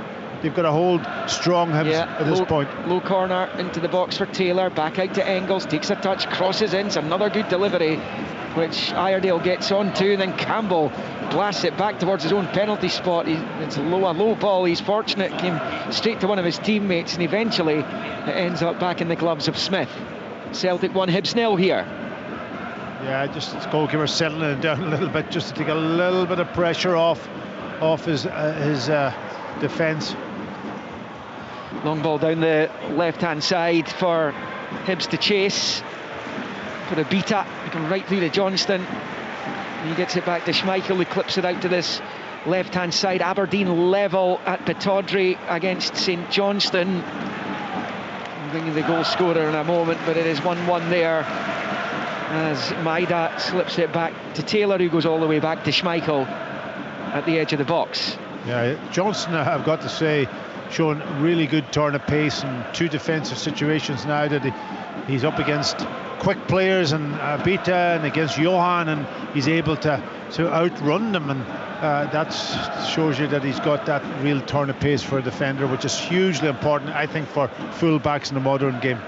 Here comes Maida up to the edge of the Hibs box. Just outside the D, pokes it back to Engels, back to Johnston. Hibs up against it here at the start of the second half, already trailing 1-0. And it's James Forrest on the right-hand side against Iredale. He's got his cross in as well, and it's headed over his own bar by Bushiri. Celtic corner once more. 52 on the clock. The 7 minutes of the second half have belonged to Celtic. They're 1-0 up, and you can see the message from Brendan Rodgers is clearly get out there and try and get that second goal. Yeah, get a tempo up. Keep putting that ball into areas where it makes it difficult for Hibs to defend. They've stood still at the moment, strong, I've got to say, Hibs at the moment. In comes the corner, another dangerous one, which is flicked away by Miller, and behind for a corner on the other side this time. Good ball in again from the corners. Corners have been good from Celtic today. That was Luke McCowan this time over on the Celtic right-hand side. It's Engels over on this near side. Well, that's one of the attributes that Engels has, especially, is that he is a good deliverer of crosses and free kicks, and if he does get an opportunity around the edge of the box too, he can hit a really good strike on him. Leighton Clarkson got that Aberdeen goal, incidentally, as Engels puts another good ball in. It's flicked away by O'Hara on his 6-yard line out to the far side. Campbell sliding in, can't prevent yet another corner kick. David Gray just hoping his team can get through this little storm that is being thrown at them by the home team. Celtic look for what you would think would be a crucial second goal. McCowan this time in the far side, flick for goal, and this time it goes in! It's an own goal, it's come off a Hibs player last, and into the net it goes, and Celtic have their second, and their second half pressure has paid dividends. A series of corners, and it might have been Joe Newell, the Hibs skipper, who got the final touch, and it is Celtic 2, Hibernian 0. Yeah, you mentioned the corners, the quality of the ball in, and this time I think it was Aramida that got across to that near post in front of everybody and just flicked it on, and then Joe Newell has it no chance. He's obviously that pace in the ball. Yeah, Aramida just getting in front of the defender, and then when that ball's just glanced in on top of Joe Newell, then it can go anywhere, and it's come off him into the back of the net. But it gives Celtic that very, very important second goal for them. And then Hibs, we did say, could they survive the onslaught at the start of the second half? And the answer is no. The answer is no. Celtic, of course, giving the goal to Ida, but it was definitely off Joe Newell. Whether Ida's header was on target or not, we couldn't really tell from here. The big screens did show a replay, but not from the angle that would determine whether Ida's header was on target. Nonetheless, it is 2-0 to Celtic, and it is a mountain to climb for Hibs now. And the Celtic players doing what their manager has asked of them within 9 minutes of the restart. 2-0, very difficult to see a way back for David Gray now in this match. They're at home to Ross County next weekend. That is a game he must be viewing as a must-win. Away from home's not been great for them recently. Just that win at Motherwell last week, just their second of the calendar year in the league. There's a long ball from Scales, doesn't hit Maida too much on it, and it sails behind for the goal kick. Yeah, it might be the one thing that Liam Scales has just got to work a little bit more on, is that sort of long ball, whether it's over the top or in down the channel.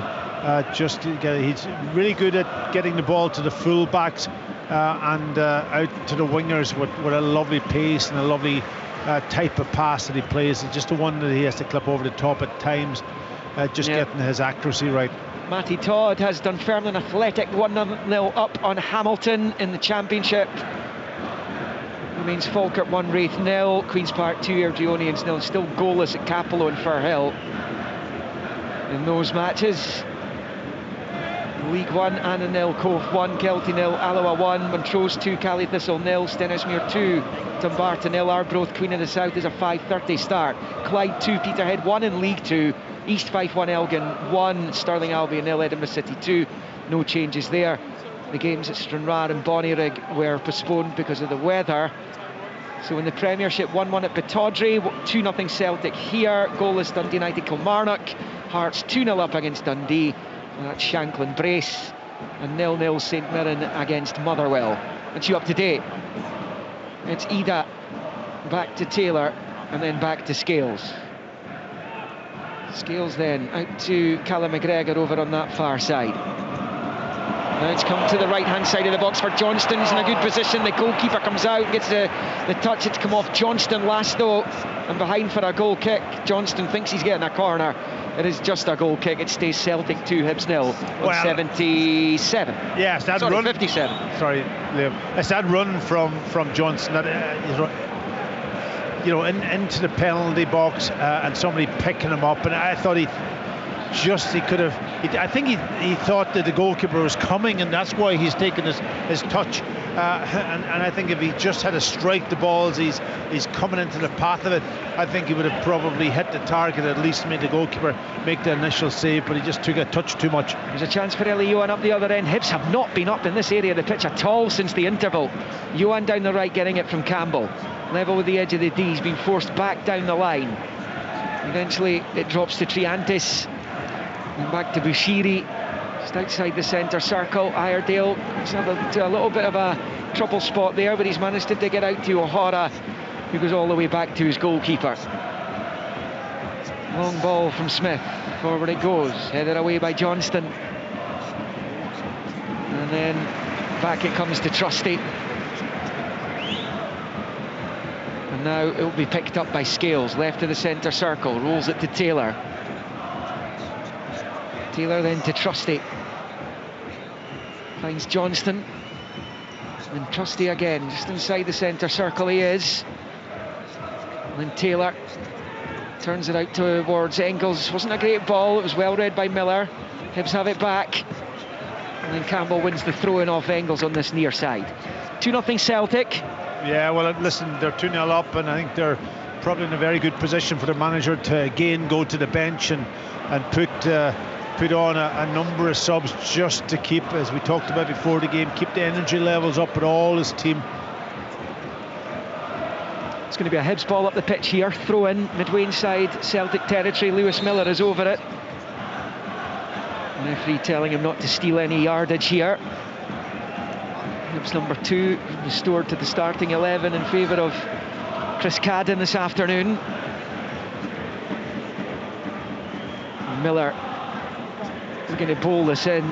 He's managed to nick a few yards there up to about level the edge of the D, and it comes, and Hibs player wins it initially. O'Hara, Bushiri, it is back to goal, couldn't make it work. Then it drops to Scales at the edge of his box, and he can launch it clear off the head of Miller. Then from Newell forward, he was not able to put it, so he puts it back the way, and it eventually goes all the way through to the keeper Smith. David Gray just encouraging calm from his players down there. He will probably have been annoyed the fixture list threw up this game now that they'd finally managed to get the engine running in the course of the last couple of matches, to then have to come to Celtic Park's not ideal when you want to keep the train on the track. No, but there's a lot of positives that they can pick up on today, even though they may at this stage 2-0 down struggle to get back and get a result out of the game, but there's so many positives in that first half that they can look at the chances to create it. McCowan tried to flick it through towards Engels, eventually it goes behind for the goal kick. So 2-0 to Celtic. Remember, tomorrow, live on Sports Sound, Ross County against Rangers. It's a midday kick-off in Dingwall. Highlights both nights on Sports Scene on the BBC Scotland channel as Maida fouls Miller on this near side. And that'll be a free kick down here for Hibs. And they're also going to have a little look at the challenge by Maida there. And the Celtic striker, he went in on Miller and they're happy with it, so game on. Free kick's taken, short to Triantis. He's back into his own half there for Iredale. Now with Bushiri out to O'Hara on the halfway line, dinks it forward, it comes off the head of Taylor.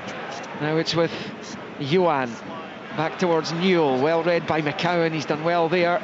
Decides to go back to his goalkeeper. Johan got there first, saved by Schmeichel on the rebound from Nicky Cadden. The Celtic keeper blocks again, and he goes behind for the Hibernian corner. Another chance for Hibs, and this time it was a really poor ball back the way, and Johan was onto it like a whippet, but he was unable to beat Schmeichel. And another chance comes and goes for Hibs. They have to settle for the corner. It stays 2-0 Celtic. Yeah, he just holds his hand up and apologises, McCowan, to his goalkeeper Schmeichel, who again came up with the big saves. The first one I think he probably would have saved. It was one of them was a 50-50, but the second one was a big chance. In comes the corner for Hibs. Bushiri attacks it with his head, but he puts it high and wide, and it stays 2-0 to the home team on 62. The one, when it comes back off Schmeichel, then it goes into a great area. You've got to try and beat the goalkeeper from that distance, and Schmeichel again up with a big save. He's blocked 3 today that he really shouldn't be blocking. He should at least hit. I know they've hit the target, but they're almost straight at him, aren't they? You know, and you've got to put it into an area that he can't get near. The groan you hear from the Celtic supporters is a foul by Daisen Maida and Lewis Miller in the Hibs box. Celtic fans clearly didn't think there was an infringement worthy of a free kick, but it has been given. And so Hibs will have the ball just to the right of their own box with their goalkeeper Smith, who's displaced Josef Bursic in recent matches. I'll tell you what David Gray will be working on this week, finishing. Too right. It needs to be so much better. I mean, as things stand, Hibs are going to hit the bottom of the league again this afternoon. And that's despite there's been at times a positive performance, and Bushiri's won it back, and Johan has it at the edge of the box, and he lashes it and slashes it well wide, and it stays Celtic 2, Hibs 0. Brilliant work by Rocky Bushiri there, but to no avail. Absolutely, and again the story of the match. Any chance that Hibs get, they fail to put it beyond Schmeichel, and that doesn't allow them to get the result that maybe some of their play today, especially in the counter-attacking, deserved at least to get a goal and put a little bit of pressure on Celtic. But Celtic, I think overall, though, have controlled the game, and they've got their goals, and they were quite clinical at times. Well, Hibs have caused Celtic as many problems as anyone else has at Celtic Park this season. Yeah. It's fair to say, perhaps across the board. How many opportunities in a single game have Celtic coughed up when you compare it to this one? And look at the other ones across the term. No, they're set up, obviously, to try to counter-attack Celtic a little bit. They've got up a little bit of pace, and up front, and that has caused Celtic, especially the ball, as you talked about at half-time, over the top in the first half, just caused them problems. But, same story. If you don't put the ball in the back, and then here Celtic on the attack again. Johnston down to the byline. He's managed to cut it back. It's cut out by Iredale. Hibs trying desperately to get it clear. It's only half away though. McGregor picks it up. Low ball to McCowan. And back to Taylor. Squares it to McGregor down that right hand side. Johnston's on it again. Level with the 18-yard line of Hibs. And it's with McGregor. Short to Trusty. Brendan Rodgers is going to make a couple of changes. The next break in play. Kyogo Furahashi's down there. Here is Forrest dancing to the right angle of the box. Couldn't find McCowan. Well played by Nicky Cadden initially, but he's given it away. Cross comes in, but it's Smith who'll hold on, clutching it from underneath his crossbar. And on 65.5, it stays Celtic 2, Hibs 0. There's a chance. Yeah, another counter-attack. Yeah, and it's Johan, left-hand side. Campbell's in the middle. What can Yuan do here? He plays it off Trusty. He still managed to keep it going though. Campbell breaks to Lewis Miller at the edge of the box. Disguises the pass, right hand side. The effort from Triantis, saved by Schmeichel. And clear, but once again the Celtic goalkeeper called into action. Well, you could see exactly when, as soon as Jordan Smith got a ball, he was quickly racing to the edge of his box to set up the counter-attack, and Johan on the last man high up the pitch, and they were able to get back all the way up into Celtic's 18-yard box, and again forcing Schmeichel into a save. Good play from Hibs. Maida coming off, and Ida coming off. On comes Yang, and on comes Kyogo. So Brendan Rodgers making those alterations. He made one at half-time as well, taking Kuhn off, replacing him with Forrest. And Hibs have a throw in midway inside the Celtic half on this near side. Bowled back to Bushiri, into Smith. And goalkeeper finds Bushiri again, rolls it up the right-hand touchline here for O'Hara. O'Hara then in field to Newell. Newell stepping away from Forrest, turning it out to the left-hand side for Obita.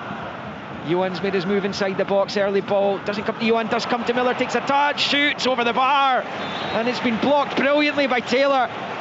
Magnificent defending, yet another chance for Hibernian. Still a quarter of the game to go. You can hear the Hibs fans in the background. They're recognising that this has been a pretty good performance by their team this afternoon. Yeah, 2-0 down though. Another very good break up the left-hand side.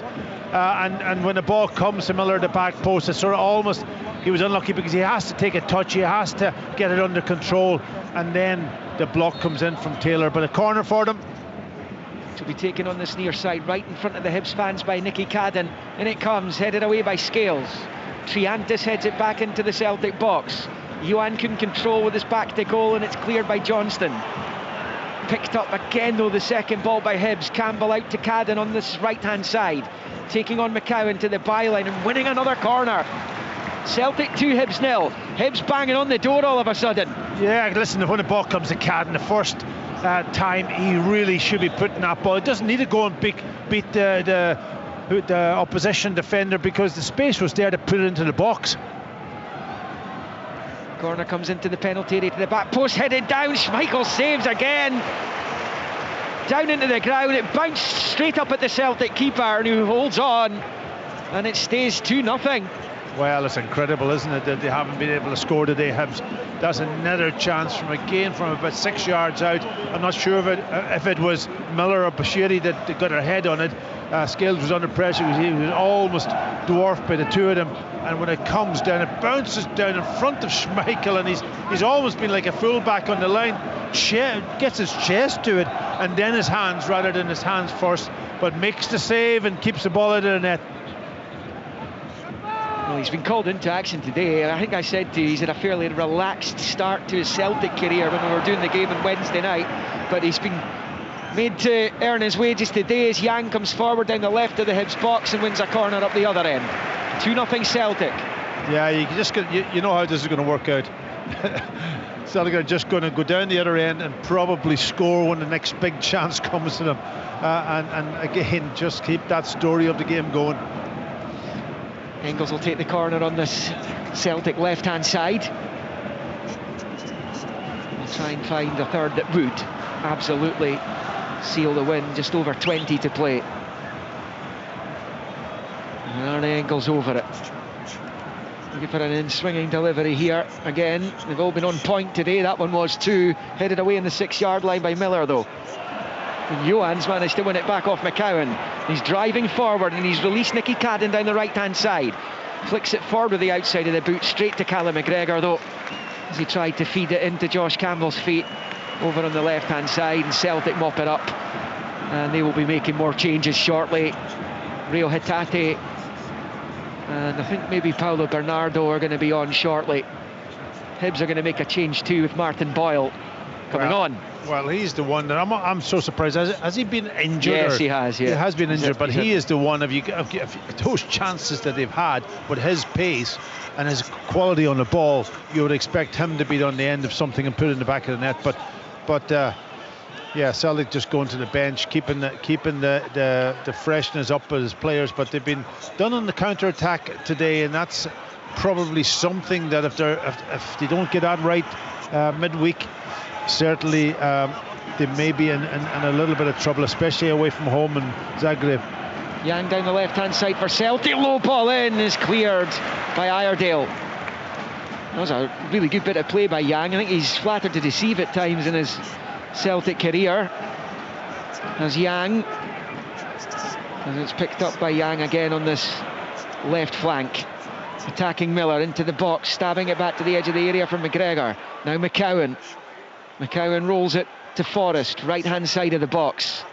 Level with the penalty spot, finds Johnston, low ball across, cut out by Iredale. That's better from the centre defender, killing that space at the near post. He didn't do it in the first half, and that's where they lost their goal. That's Callum McGregor, and back to Trusty. Squares it for McCowan, and out to Yang again. He's been heavily involved since coming on. He knocks it back to the edge of the box here. It's a little ball in towards Kyogo, whose header's blocked. 6 yards from goal, and it breaks to Lewis Miller on this near side. He fires it forward. Here is McCowan picking it up and finding Trusty in the centre circle. Now with Scales in the Hibs half, rolls it out to the left-hand touchline for Yang. Moves in field, looking for some support in green and white, gets one from McGregor, and then out to Taylor. This ball in's cut out by Miller, and out for a throw into Celtic on this near side. And the changes will be made now. I think the Hibs one's coming first, so Martin Boyes, a lot of action from the bench recently. Bit of that little spell out between September and October. He's been gradually building himself back, but he's had to make do with sub-appearances recently as he comes on for Nicky Cadden. Celtic will bring Bernardo and Hatate on for McCowan. And Engels, Paki Bonner. Yeah, well listen, it's just again changes in midfield, straight swaps, plenty of options there. Bernardo, Hatate on for the two you've mentioned, and doesn't weaken them, if anything, probably strengthens them slightly in the middle of the pitch. Celtic's match winner from Wednesday at Pittodrie comes on. And Hatate and Bernardo as well. There's Johnston. Interesting to see the Celtic starting 11 in Croatia on Tuesday night. The early kick-off, 5:45, live on Sports Sound. As will Copenhagen Hearts in the Conference League, and Rangers Spurs. And the return to Glasgow of Ange Postecoglou on Thursday night. Here comes Celtic with Yang dancing into the box, tormenting Miller, and then winning the corner. Oh no, it came off him last. So it will be a goal kick only to Hibs, 2-0 though to Celtic as we head towards the 74-minute mark. Yeah, Miller's stuck to his task well on that right wing back position. It's not easy when you don't have a lot of help, and he's just stretching himself off there, a little bit of cramp. He's come in for some criticism this season, Lewis Miller. I think he's been pretty good today as that long ball forward finds Boyle up against Trusty and Scales, left hand side of the box. Still it's Boyle looking for some support, desperately looking for some support, because he's not going to be able to do it himself, and so it proves as Johnston nicks it off him and clears. Hibs have it with Bushiri in the centre circle. Fires it out to Miller on this near side. It's a touch, then knocks it forward to Johan. Two Celtic players around them, but it breaks back to Ellie Johan on this right flank. Support from Miller if he needs it. Chips it back to the edge of the box for Joe Newell. He's done well, drives into the penalty areas. Effort across the 6-yard box, cut out by Scales, and out for a throw-in on this near side to Hibs. Yeah, again, you know, Hibs, when they get into that sort of attacking third, they look a little bit of a threat, I've got to say. You know, and Johan doing quite well down the right hand side that time to keep possession and pick out a pass for Newell. So it's been it's been an interesting game, you know. Celtic doing enough, Hibs not doing enough in attacking wise to score their goals, but apart from that, everything else has been okay for them. Long throw into the box by Miller is partially cleared by Celtic, breaks to Campbell. Now it's with Triantis, sidesteps away from Yang. Long ball forward into the Celtic box. Scales does enough to flick the header back towards Schmeichel, and the Celtic goalkeeper gathers And with less than 15 to play, it remains Celtic 2, Hibernian 0 here at Celtic Park. Elsewhere this afternoon, Dundee United are ahead against Kilmarnock at Tannadice. What an excellent time of it has been for United. I think they've just gone ahead. I'll try and get confirmation of that. Looks as though they've broken the deadlock against Kilmarnock. And I think the Manager of the Month award for last month went to Brendan Rodgers. It was the Player of the Month, Sam Dolby, who scored that one. Jim Goodwin must have been pretty close to Manager of the Month himself. Here comes Celtic with Yang dancing into the box, shoots wide of the left-hand post, and it stays Celtic 2, Hibs 0. Yeah, he's made a bit of an impact, Yang, since he'd come on, fresh legs, going the outside, coming on the inside on this occasion, and just taking a touch, and a wee little bit of space open up, and he just dragged the shot by the right-hand post. Goal kick Hibs here, which Smith takes short to his left, and it comes back to the Hibs goalkeeper just outside the 6-yard area, floats the ball high out to this near side. Miller has landed awkwardly there, he leapt up, beat Taylor to it, he's gone down. There's no free kick, it's out for a throw into Celtic on this near side, which Scales takes and just bowls it back to Schmeichel. Yeah, I just wonder whether Hibs will go to the bench again and maybe try and go for it a little bit. They don't want to they would love to get back into this game, but as the boys were talking before the game, you don't want to get cut up too much, but they've put in a really good effort. They don't relay a team that's down at the bottom of the division, that's for sure today. No, that's fair to say, but they will be bottom if it stays like this. Hatate's ball across, cut out, and it breaks back to Smith, but he couldn't prevent the corner. A Celtic corner over on that right-hand side. Yeah, I just think he took a second touch, and that's what caused the problem for him. Another opportunity for Celtic to get a dangerous set play in and around the Hibs penalty area here. And Bernardo is over there to take it. Outswinger with the right boot, the former Benfica man. Hibs looking to try and stay in the game as long as they can here. Third goal would finish it, and the header's tipped over the bar by Smith. Trusty, I think, attacked that one, flicked towards goal, it was going in, and Smith tips it over his bar, and it stays 2-0 Celtic. Yeah, it was a bit spectacular save, wasn't it? It was obviously Trusty had gone to that near post again. It was well on the out, probably in the corner of the 6-yard box. Right-hand side, it's back there, Bernardo. Just outside the area is a lovely disguised reverse ball, played across by Taylor and cut out. Cleared there by Joe Newell, up towards the halfway line. Johnston gets onto it, short down the right-hand side for Bernardo. Down the line for Johnson, or for Forrest rather. And in field it comes to Taylor, drifts the ball forward, looking for Kyogo. Straight through to the keeper who holds on, and it stays Celtic 2, Hibs 0. Boyle's offside, he's going to chase it, but he's offside. But well offside. That's the one that does my head in, you know what I mean? Like at the end of the day. There it goes now, it's the flag. Everyone knew it. So we could see it, the system could see it, everybody could see it, and to take another 3 or 4 seconds before eventually he puts his and listen, we all know why, but it's such. Still goalless in the game between St Mirren and Motherwell Hearts with a 2-0 lead on Dundee. Dundee United 1-0 up, as I said, on Kilmarnock. 1-1 it remains at Pittodrie. 1-1 it is now at East End Park. In fact, Dunfermline have just come back in front, having been paid back by Hamilton. 2-1 to Dunfermline. Falkirk romping to victory, 3-0 up on Raith Rovers. Partick Thistle 1-0 up on Ayr United. Morton Livingston at 0-0. Queen's Park still 2-0 up in Airdrieonians in League 1. Annan 1, Cove 1, Kelty 0, Alloa 1, Montrose 2, Cally Thistle 1. The Highlanders have won back. Stenhousemuir have a third. They lead Dumbarton 3-0. Arbroath, Queen of the South, to come at half-5. 2-2 Clyde Peterhead in League 2. And Celtic have got a free kick, and there's a yellow card as well, which has been produced for Campbell. Yeah, I think there for the foul. I think he's a little bit annoyed that he didn't get a foul himself initially, and frustration then to pull Bernardo back, and then ends up getting into the book himself.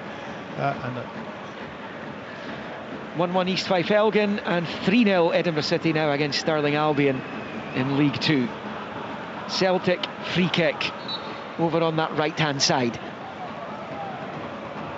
Callum McGregor has it at his feet now, played back to him, and now he finds Johnston, who finds Scales. Square ball for Taylor. Now with Hatate. Hatate back to Scales, left of the centre circle. We're in the final 10 here. A few minutes, I think, behind most of the other matches this afternoon. There's the injuries to Kukarevich in the first half. That's not what he'll be feeling pain when he goes to bed tonight, though. Two glorious opportunities for Hibernian either side of the opening goal, which was scored by Arne Engels, added to by a Newell OG in the second half. And Hibs are going to make a couple of changes. Chris Cadden is coming on, and Dwight Gale will also enter the fray. Junior Hoylett, in fact, coming on as well. So a triple change. The two veterans, Hoylett and Gale, coming on. So Joe Newell coming off. I'm assuming it's going to go down as a Newell own goal in the shake-up. Johan coming off as well. And Chris Cadden will come on for Lewis Miller. So 3 changes for David Gray, but he'll be shortly, I would imagine, turning his attention to that home game against Ross County next weekend, which he'll have to view as a must-win. And they went to Ibrox, Packy Hibs, and they performed really well. They were unlucky not to get something out of that match. And again, Kukarevich was the guilty party. He had a penalty saved by Jack Butland that afternoon. So they could have taken something from the match. Again, that's another example of, you have to, when you come to the big Glasgow stadiums, you've got to take your chances when they come. But that's a must-win for them next week, isn't it? It is. But you know, we talked about today's game. Was it a free hit? To a point, it was, only because they're looking at the opposition and ones in around about them and where and who they're playing. And you know, Kilmarnock. Is it still 1-0 at Tannadice? They would be happy with that result, I suppose, in one respect. But you're right, Ross County, depending on how they get on tomorrow, they could end up, if they lost the game tomorrow, then that's a big game next week, as you rightly say. Huge, yeah, even this early. And Edinburgh Derby not too far in the distance either. Hibs have to go to Pittodrie and Tynecastle in back-to-back away games after that county game. But I've got to say, you know, Hibs has been a lot of talk about Hibs, and you know, I haven't seen their performance as such, but I've looked at the table and I've looked at all of the circumstances, and there are a lot of things that have gone against them. I thought today they've been really, really good on the counter attack and the way they've been set up. Maybe that might be different when they have to play at home, when they have to control the game, Liam. You know. Yellow card for O'Hara there for giving away the free kick in the middle of his own half. Left the centre. Celtic have switched it out to the right. Two of their best league performances this season have come at Ibrox and here. Yeah. So, you know, you've got to take something from that. And Hatate finds Forrest at the edge of the area into Kyogo. Brilliant touch and a wonderful goal. Wonderful goal from Kyogo Furuhashi. That was a touch of class, a show of pure artistry from Kyogo. Wonderful first touch, then he just lifts it over Smith to seal the deal. It is Celtic 3, Hibernian 0. That's how to finish, you know. And of course Hibs give the ball away in a very dangerous position. When the ball comes through to Kyogo, he was in total control of everything he did. He let the ball kind of almost run through him slightly, yeah, I'm just looking at it on the replay up on the big screen here, and he just lets the ball run across, then takes a touch, and then just in control of what he was doing as the goalkeeper comes out, he just lifts it over him. Beautiful goal, beautiful goal. Beautiful finish, I've got to say. Yeah, I mean, it's not brilliant from Nectarios Triantis, who has been robbed in one of the worst areas in the pitch, just on the cusp of the attacking areas. But control and finish, perfect from a striker, and that's how you finish, and that's what maybe Hibs are missing, that quality in that position high up the pitch. It's James Forrest who pinched it back off him, and Celtic have a 3-goal lead now. It is game over, there's no question about that now. Final 5 minutes upon us. As Chris Cadden picks it up down this right-hand side, gets the ball across. Scales' clearance wasn't definitive, and it drops to Dwight Gale, who lashes it high over the bar. And it will stay at Celtic 3, Hibs 0. Yeah, and listen, 3-0. Has it done sort of kind of put a look on this game that Celtic have been total control? Probably has if you look back in the future, but the story of the game is more from a point of view of Hibs not able to take their chances when they were afforded them, and Celtic then just being clinical.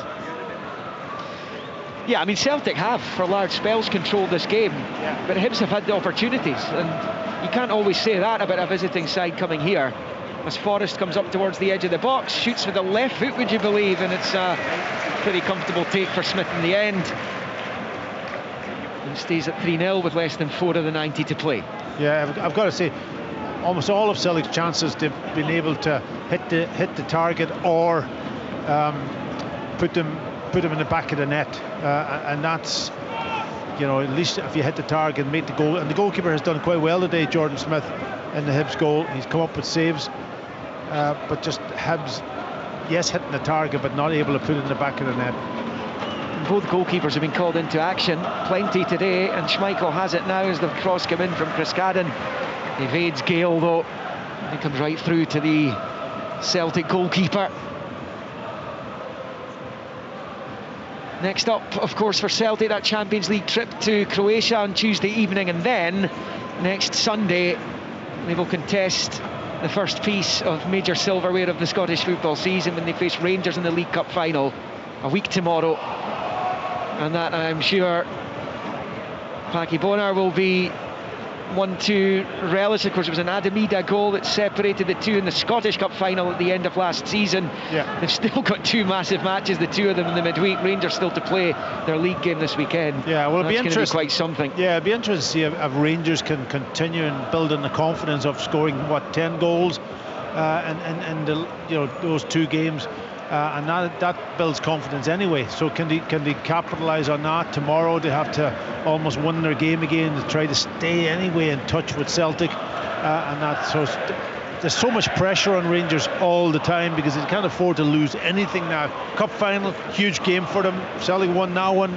Obviously the January 2nd coming up at Ibrox. Those are huge fixtures. Yeah, well, as it stands, Aberdeen dropping points against St Johnstone, so their first target is to overtake Aberdeen, and they'll be able to get to within a couple of points of them with a game in hand. Win tomorrow in Dingwall as Hibs play on here. The final minute and a half of the 90 here. Just Cadden rolling it back to his goalkeeper. A short ball to Bushiri, just outside his box. Now O'Hara goes long, looking for Boyle in behind Taylor, but he knew Scales was there helping him out, and then Taylor slices it back towards his own goal. Schmeichel, has he prevented the corner? Not quite. Hibs corner on this near side. 3-0 Celtic.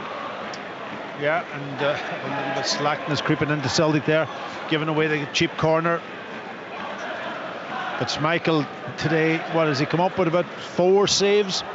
All blocks, and he will be desperate not to lose anything in this game. When you make the big saves and keep your team in it, to be perfectly honest, when Hibs probably had the big chances, then you want to walk off with a clean sheet. Hoylett over the corner in front of the Hibs fans. Outswinger with the right boot coming up here from the Canadian. Into the box, not a great delivery, he's better than that, and Celtic able to clear through Hatate. Didn't bobble around in there for a little while, but no stress for Schmeichel's goal this time. And it's Hibs in possession on the far side. We're about to find out what the stoppage time is going to be here. We are well into the 90th minute. Long one which Greg Taylor's under, and he's done brilliantly to send a diving header back to his keeper. Just 2 minutes being added on at the end here, and we're into the first of them. Celtic 3, Hibs 0. It looks comfortable. It hasn't really been that comfortable for Celtic. Schmeichel, as Packy's just been saying, he's been forced into more action than he potentially has in any other league game so far in his Celtic career. But it's another handsome scoreline for them here at Celtic Park. Was that 30 goals and 4 they've lost, I think, since they played Aberdeen. Look at that man of the match. Game, Look at the man of the matches, Packy. Kasper Schmeichel. And they've won 3-0, so that tells its own story. It does. But he deserves it, to be honest, because they're big saves, they're important saves, critical saves when your team, if Hibs had a score, especially early on in the game, that they could have changed things around. So Kasper Schmeichel deserves his man of the match today. Not often will he get that opportunity to be man of the match, especially in the Scottish League. Another Hibs corner, this time over on the far side. Hoylett's a low one. Campbell tries to flick for goal, headed away by McGregor. Then Campbell nods it out to Hoylett over on the far side. The full-time whistle's going across the country. That's full-time wrap to come. Comes off McGregor, does the cross from Hoylett. Get his arm in towards his body there, did the Celtic captain. Yang fires it forward, high ball, looking to get Forrest involved. It's a push though on the Celtic winger, on Boyle. And that will be a free kick to Hibs. It's just about done here. It's about 20 odd seconds left. The final summary perhaps from Packy. Yeah, well listen, I think probably overall Celtic definitely deserved to win the game. Maybe the more of the possession, and when the chances came they put them. You can't, when you score three goals, you deserve it. But it has not been the story of the game. The story of the game is really about Hibs missing all those chances. They were really good on the counter attack. I thought today they don't look like a team that's down at the bottom in this showing, but that's it. That's it all over. Yeah. Final whistle goes 3-0 Celtic, and it goes down as 3 points in the ledger again for Brendan Rodgers' unbeaten side in the top flight. Just about done at Pittodrie, and it's looking as though Celtic are going to increase their lead at the top of the league as they continue on their relentless march towards retaining the silverware. It will be a 9-point lead at the top. Engels scoring their first inside the opening 6 minutes. Survived a couple of glaring Kukarevich attempts either side of that though. But then in the second half they began like a train. Despite all the saves that Schmeichel's had to make across the match, his opposite number, Jordan Smith's had to pick the ball out of his net 3 times in second half goals. An Ida header knocked into his own net by Joe Newell, and then a fine finish from Kyogo to seal the points right at the end. Means it is victory for Celtic, while at the other end of the table, because if Hearts win today at home to Dundee, Hibs slump to the foot of the table. It finished at Celtic Park. Celtic 3, Hibernian 0. Equalised.